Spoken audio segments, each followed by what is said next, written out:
моей сумке письма, в моей сумке судьба. И благодаря этим письмам чья-то история живет, чья-то судьба живет.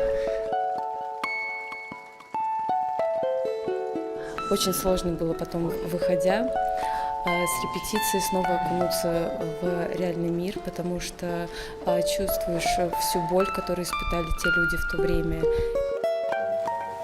Никакой моей вины в том, что другие не пришли с войны, в то, что они, кто старше, кто моложе, остались там. А Игорь вниз по лестнице уходил на войну. Ты, главное, не дрейф, Игорек, на пасара. И, в общем, это спектакль не совсем о войне и совсем не о войне.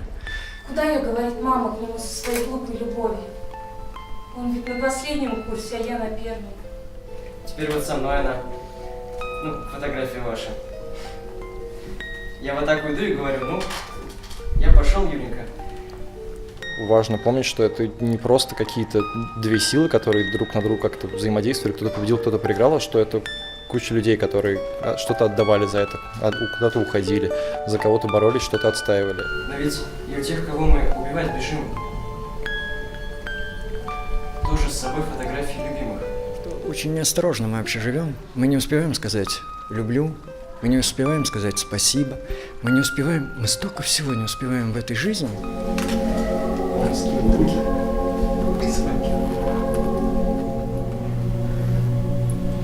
Он порукнул меня на своем языке.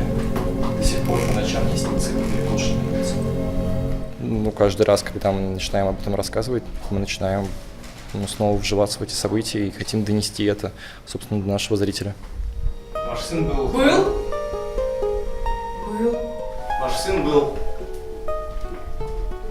Когда люди вынуждены были жить и ждать друг друга, ждать, пытаться надеяться. Тебя убили.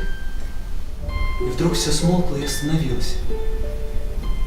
Вижу я, как по полю идешь ты. Моя мама. Я ребятам говорю, это же мама моя, мамочка! Ты уже больше никогда не родишься. Тебя больше никогда не будет.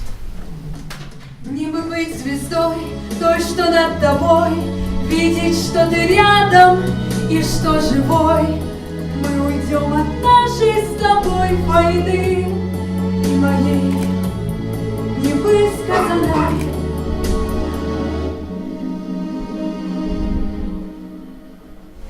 Я вернусь, мама.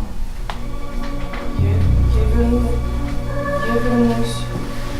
В какой-то момент был ужас от того, что люди действительно так жили, и как они выжили в этом, как они восстанавливали страну потом, кажется, что это нереально. Не закрывай, кричат грачи. Ты слышишь? Потерпи, родной. И над тобой стоят врачи. Кто-то говорит. Живой. Когда ты выходишь на сцену, неважно объем роли, не важен объем текста, важно то, как ты его проживешь и то, как ты его скажешь, выдашь зрителю, поймет он тебя или нет. Скоро, очень скоро победа, наша победа. Потому что нельзя им ходить по этой земле. Скоро, очень скоро будет и на нашей улице праздник. И тебя больше никогда не будет. Но это возможности, что я могу все это пережить и рассказать об этом другим людям. Были очень сильные фразы, на которые нельзя было реагировать без слез. Я очень рада, что мы это сделали в очередной раз.